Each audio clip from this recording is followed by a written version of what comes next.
Television channel మీ చేతుల్లో ఎప్పుడూ ఉంటాయి.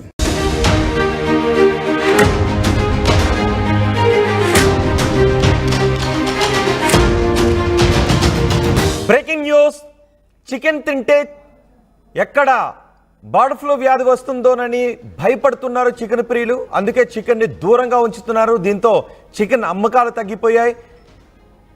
అమ్మకాలు తగ్గిపోవడంతో రైతులు, వ్యాపారులు కూడా నష్టాల పాలవుతున్నారు. అయితే ఇప్పుడు గుంటూరులో ఫ్రీ చికెన్ మేళాను నిర్వహించారు. ఫ్రీ చికెన్ మేళాలో జనం ఎగబడి మరి ఆ చికెన్ వంటకాలను తింటున్న దృశ్యాలు ఇప్పుడు మీరు ఆర్టీవీ స్క్రీన్ పైన చూస్తున్నారు.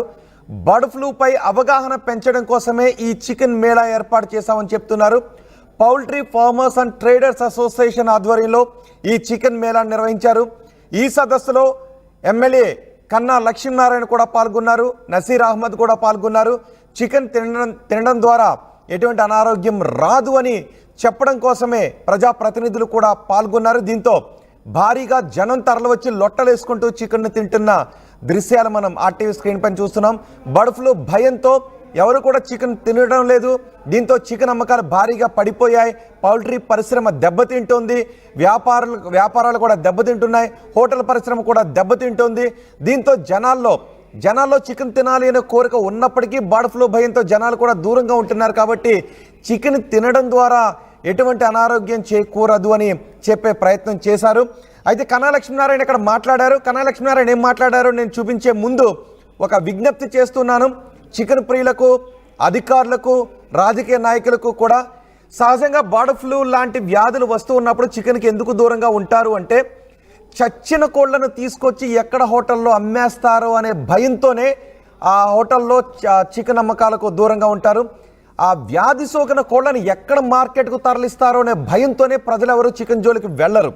కాబట్టి అధికారులు ఇవ్వాల్సినటువంటి అష్యూరెన్స్ ఏంటి అంటే, భరోసా ఏంటి అంటే, వ్యాపారంలో ఉండే సహజమైనటువంటి స్వార్థంతో ఎక్కడా కూడా వ్యాధి సోకిన కోళ్లు మార్కెట్లోకి రావు అని అధికారులు అష్యూరెన్స్ ఇవ్వగలిగితే, రాజకీయ నాయకులు భరోసా ఇవ్వగలిగితే ప్రజలు కూడా చికెన్ని భరోసాగా తింటారు. ఇక్కడ ఈ కారణంగానే చికెన్ అమ్మకాలు తగ్గిపోతుంటాయి. ఆరోగ్యంగా ఉన్న కోళ్లను కూడా ఎందుకు జనాలు కొనుగోలు చేయరు అంటే, ఎక్కడ వ్యాధి సోకిన కోళ్లను అవి మరణించడానికి ముందే మార్కెట్లోకి తీసుకొచ్చి ఆ కోళ్లను అమ్మేస్తారు అనే భయం. ఎందుకంటే సహజంగా మార్కెట్లో అవే జరుగుతుంటాయి. మొన్న కూడా చూసాంగా, ఏకంగా చెరువుల్లో చచ్చిపోయిన కోళ్లను వేశారు. చేపలు పెంచే చెరువుల్లో చచ్చిపోయిన కోళ్లను వేశారు.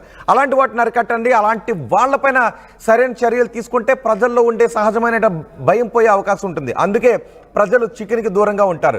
సో ఇలాంటి మేళాలు జరిగినప్పుడు మీరేం చేస్తారంటే, ఆరోగ్యంగా ఉన్న కోళ్లను తీసుకొచ్చి ఇలాంటి మేళాల్లో పెడతారు. కాబట్టి అక్కడ ఏం జరగదు. కానీ ఒకవేళ ఇలాంటి మేళాలు జరిగినప్పుడు పర్వాలేదులే చికెన్ తింటని జనాలు అనుకుంటారు. కానీ సహజంగా స్వార్థంతో నిండిపోయిన వ్యాపారులు ఏం చేస్తారంటే, చచ్చిపోవడానికి రెడీగా ఉన్న కోళ్లను మార్కెట్లోకి తీసుకొస్తే దాని కారణంగా ప్రమాదాలు చోటు చేసుకునే అవకాశం ఉంటుంది. సో ఇలాంటి మేళాలు కరెక్టే, కానీ చచ్చిపోయిన కోళ్ళు మార్కెట్లోకి రావు. చచ్చిపోయిన కోళ్లను రూల్స్కి అనుగుణంగా వాటిని డిస్పోజ్ చేస్తున్నారు అనే అష్యూరెన్స్ ఇవ్వండి. అధికారులు అక్కడ సరైన చర్యలు తీసుకోండి. రాజకీయ నాయకులు ఆ దిశగా ముందుకు వెళ్ళి అవసరమైన దాడులు చేయండి. కోళ్ల ఫారాల్లో వ్యాధి సోకిన కోళ్ళు ఉంటే వాటిని ప్రాపర్గా డిస్పోజ్ చేయండి. ఇలాంటి చోట్ల ఖచ్చితంగా ఆరోగ్యకరమైన కోళ్ళనే తీసుకొస్తారు. నేను ఇది పౌల్ట్రీ పరిశ్రమకు అగైనెస్ట్గా చెప్పడం లేదు. కానీ సహజంగా కోళ్ల పరిశ్రమలో ఉండే వ్యాపారస్తుల్లోనూ, లేదంటే హోటల్ పరిశ్రమలో ఉంటున్నటువంటి వ్యాపారస్తుల్లోనూ సహజంగా ఉన్నటువంటి స్వార్థం కారణంగా చచ్చిపోయిన కోళ్లను అమ్మరు. చచ్చిపోయిన వ్యాధి సోకిన కోళ్లు మార్కెట్లోకి రావు అనే అష్యూరెన్స్ ఇస్తే కోళ్ల పరిశ్రమ బాగుపడుతుంది. జనాల్లో ఉన్నటువంటి భయాలు కూడా పోతాయి. ఇలాంటి అష్యూరెన్స్ కూడా మీరు ఇవ్వండి. కేవలం ఆరోగ్యంగా ఉన్న కోళ్ల మార్కెట్లోకి తీసుకొచ్చి మేళాలు నిర్వహించడం మాత్రమే కాదు. ఓకే, నేను ఒకసారి కన్నా లక్ష్మీనారాయణ ఏం మాట్లాడారో చూద్దాం. కోడిగుడ్ల మీద, చికెన్ మీద లేనిపోని అపోహలు, అవాస్తవాల్ని ప్రచారం చేస్తూ ప్రజలు మంచి ఆహారం, ప్రోటీన్ ఫుడ్, చికెన్ కానీ, ఎగ్స్ కానీ, ప్రోటీన్, మంచి ప్రోటీన్, మరి ఏ రకమైనటువంటి ఇబ్బంది లేదు. ఇక్కడ ఈ ప్రాంతంలో ఉన్నటువంటి కోళ్ళ ఫారాలకు కానీ, లేకపోతే దాంట్లో పనిచేస్తున్నటువంటి వ్యక్తులకు కూడా ఎవరికి కూడా ఏ విధమైనటువంటి ఇబ్బంది లేదు. నేనైతే మరి మా పిల్లలకి, మనవరాలకి, వాళ్ళకి రోజు కోడిగుడ్లు మరి పెడుతూనే ఉన్నాం. ఏ రకమైనటువంటి ఇబ్బంది ఉన్నటువంటి పరిస్థితి కాదు. అందుకని దయచేసి ఉన్న అపోహల్ని తొలగించుకొని ధైర్యంగా ఎప్పట్లాగానే చికెన్ కానీ కోడిగుడ్లు కానీ ఇటువంటిది ప్రభుత్వం కూడా మరి చెబుతున్నటువంటి మాట. ఈ సందర్భంగా మరి మీరందరూ కూడా మరి ఒక అవగాహనతో ఉన్నటువంటి అపోహలు తొలగించుకొని చికెన్ కోడిగుడ్లు మరి తినటానికి సంకోచించాల్సిన అవసరం లేదు అని చెప్పేసి నేను ఈ సందర్భంగా తెలియజేస్తాను. కన్జ్యూమర్కి అంటే వినియోగదారుడికి అందుబాటులో ఉన్నటువంటి చికెన్ని కొంతమంది బర్డ్ ఫ్లూ అని చెప్పేసి దాన్ని కొంచెం ఇబ్బంది పెట్టారు. ఈరోజు ఇంతమంది ఈ చికెన్ మీద అవగాహన సదస్సు ఇంతమంది వచ్చి ఇంత గ్రాండ్ సెక్స్ చేసినందుకు చాలా సంతోషంగా ఉంది.